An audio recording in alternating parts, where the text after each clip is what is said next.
سامعین اکرام، آپ لوگوں کو کبھی نہ کبھی چھینک تو لازماً آتی ہوگی، اور چھینک کے آنے میں اللہ تبارک و تعالیٰ نے کیا خصوصیت رکھی ہے، اور اگر یہ نہ آئے تو ہمیں کیا نقصان ہوگا؟ کیا آپ نے کبھی سوچا ہے کہ یہ کیوں آتی ہے؟ اگر نہیں تو آج کی ویڈیو اسی ٹاپک پر بنائی گئی ہے۔ ویڈیو میں مزید آگے بڑھنے سے پہلے نئے آنے والے تمام سامعین سے گزارش ہے کہ اگر آپ نے ہمارا چینل انفو کلاؤڈ سبسکرائب نہیں کیا تو لازمی طور پر سبسکرائب کر دیں، اور نیچے دیے گئے بیل کے نشان کو بھی لازمی طور پر ٹچ کر دیں تاکہ مستقبل میں آنے والی تمام ویڈیوز آپ کو ملتی رہیں۔ چھینک دراصل ایک قدرتی عمل ہے جو کہ انسانوں کو ہی نہیں بلکہ اس دنیا کے تمام جانوروں جیسا کہ کتے، بلی اور شیر سب کو ہی آتی ہے۔ سامعین کرام، چھینک انسانی جسم کے لیے ایک انتہائی اہم حیثیت رکھتی ہے۔ ایک سائنسی تحقیق کے مطابق چھینک دینے سے جسم میں موجود وائرس اور بیکٹیریا نکلتے ہیں اور ہمارا جسم جراثیم سے پاک ہو جاتا ہے۔ چھینکنے کے دوران ہماری آنکھیں بند ہو جاتی ہیں اور ساتھ ہی ہمارے سینے میں موجود ہوا منہ اور ناک کے راستے پورے زور کے ساتھ باہر خارج ہوتی ہے۔ اس دوران ہمارا سانس چند لمحوں کے لیے رک جاتا ہے۔ مسلمان چھینک مارنے کے بعد الحمدللہ کہتے ہیں، جس کی معنی ہے اللہ کا شکر ہے جس نے ہماری سانس کو دوبارہ چلایا۔ نہ صرف مسلمان بلکہ دیگر مذاہب کے لوگ بھی پیدا کرنے والے کا شکر ادا کرتے ہیں۔ چھینک کے بارے میں ایک دلچسپ بات یہ بھی ہے کہ ہم سونے کے دوران چھینک نہیں مارتے۔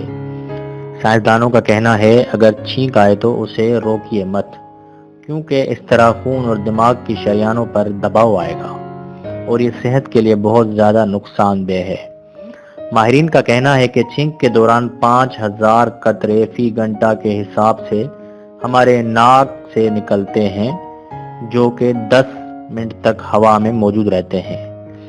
اس دوران یہ کسی بھی فرد کے جسم میں داخل ہو کر نزلہ زکام کا باعث بن سکتے ہیں۔ ایک تحقیق میں بتایا گیا ہے کہ چھینکنے یا کھانسنے کے دوران جسم سے نکلنے والے جراثیم 12 فٹ دور تک جا سکتے ہیں اور 10 منٹ وہاں موجود رہ سکتے ہیں۔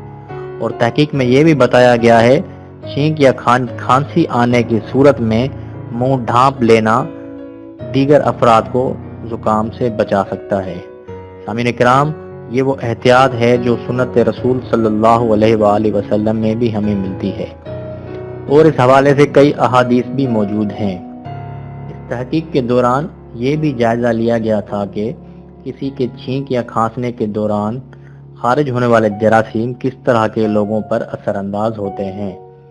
تحقیق کے مطابق بیماری سے اٹھنے والے افراد اس طرح کے جراثیم سے جلد متاثر ہو سکتے ہیں، کیونکہ ان کا جسمانی دفاعی نظام کمزور ہو چکا ہوتا ہے۔ ریسرچرز کا یہ بھی کہنا ہے جیسے ہی چھینک کے دوران خارج کیا ہوا مواد ہوا میں جاتا ہے تو وہ تیزی سے خشک، سرد اور ہلکا ہو جاتا ہے، جس سے وہ فضا میں دیر تک موجود رہتا ہے۔ لہذا چھینک ایک ایسا قدرتی عمل ہے جس کو ہم روک تو نہیں سکتے، لیکن کچھ احتیاطی تدابیر ہیں جن پر عمل کر کے ہم ان کو کم ضرور کر سکتے ہیں۔ اس کے ساتھ ہی آج کی ویڈیو کا اختتام ہوتا ہے۔ امید کرتے ہیں کہ آپ کو ہماری آج کی ویڈیو ضرور پسند آئی ہوگی۔ کمنٹ کریں، لائک کریں، سبسکرائب کریں اور ہماری اس ویڈیو کو شیئر کرنا نہ بھولیے۔